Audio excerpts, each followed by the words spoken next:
There are a number of questions. Some are pretty basic. I think some of the principles are relatively new to Maharshi's knowledge. First has to do with how Maharshi's TM works. The question is, the claims for the results of Transcendental Meditation are numerous. Improved test scores, improved emotional development, less stress, less violence, etc. It's all quite impressive, but to be honest, almost too good to be true. My question is, how does TM work? What happens during the practice? How can a student sit with his eyes or her eyes closed for 10 or 15 minutes and receive so many benefits? That is what is called teaching Transcendental Meditation. Step by step, the mind is led on to the transcendental field. That's all finished. Step by step.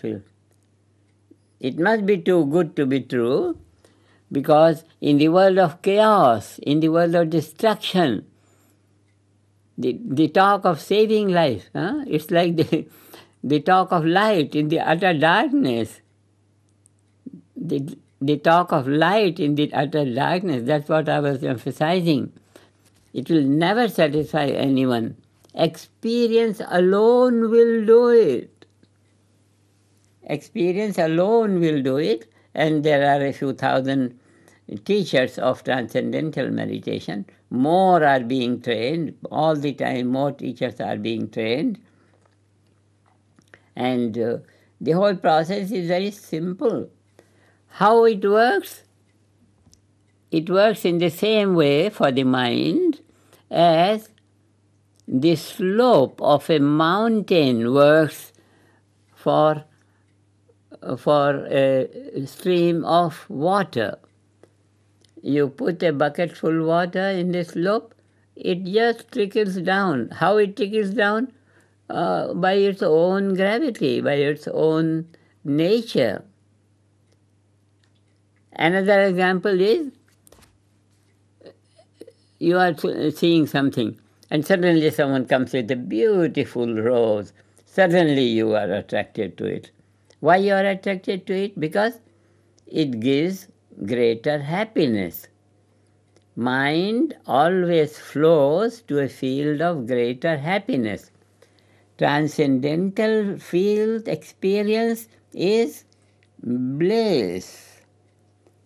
And this bliss naturally makes the mind trickle down to finer experiences and trickle down to the transcendent. Simple, by its own nature. By its own nature. From the first time, second time, third time, it doesn't take long time. The mind is always flowing in the direction of greater happiness, very naturally. More and more happiness is experienced in the direction of transcendence. An abundance of happiness is experienced in transcendental consciousness. So just as it is the habit of the mind to be drawn to greater happiness, by this nature of the mind trickles down to experience transcendental consciousness. There is nothing, there is no magic, there is nothing. Nature is the nature of life. That's why the whole theory comes out to say potential of individual is cosmic. So from tiny, tiny fields of joy, from tiny, tiny waves of joy, one gets to the ocean of happiness, which is called bliss. And enormously bliss has been sung in the Vedic literature, and everywhere bliss is sung. Bliss is another name for that light of merciful Father, the same thing, dignity of life, merciful Father. Nature, by nature. Answer is by nature. Nothing other than nature is the answer to the question how the mind descends down to transcendental. By nature, by nature. And how the transcendental creeps into the field of the boundaries? By nature, by nature, by nature. Unity in diversity, unity in diversity by nature. Diversity held in unity by nature, by nature, by nature. It doesn't need, not much education is needed, not much, only experience is necessary. Without experience, the whole thing is a gossip. Without experience of water, the thirst will never be satisfied. Without experience of total knowledge, without experience of the unified field in modern terms, without the experience of transcendental field, parakichetna, bhavati dhyad, without the experience of that, life will remain what? Distorted, that's all. Unsatisfactory, distorted. And in dissatisfaction, the man will do all the wrong that he can do only. A drowsy man can do anything, no? A drowsy man.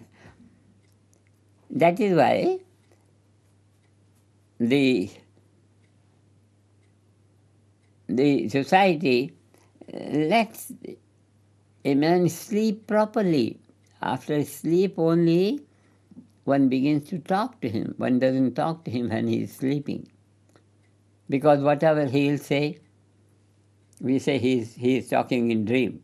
In dream also people talk, but they are not real in any sense in the waking state.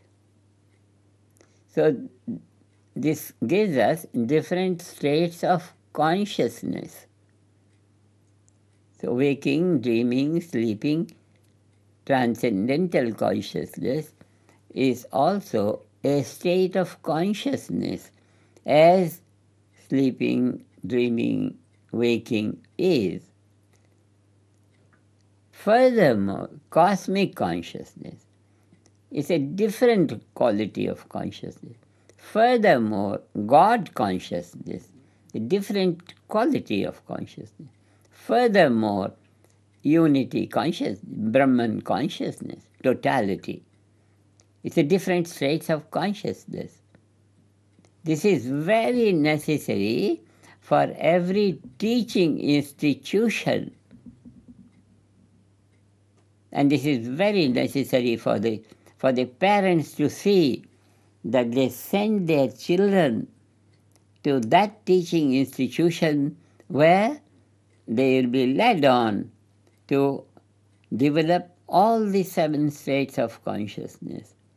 Otherwise, education is only educating them to be slaves. I give you so much money, you do so much thing. I give you so much money, you do so much thing.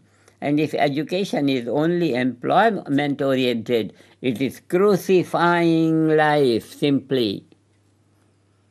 If education is an employment, it depends upon the government. What the government wants the country to be. How much in bliss or how much in chaos. That's all.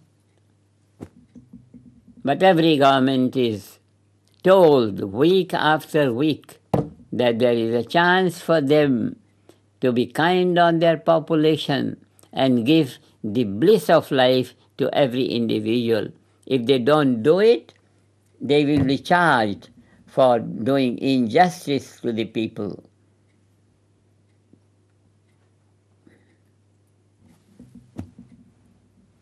Teachers, educators, they can help their government, they can help their people, they can help the world thereby.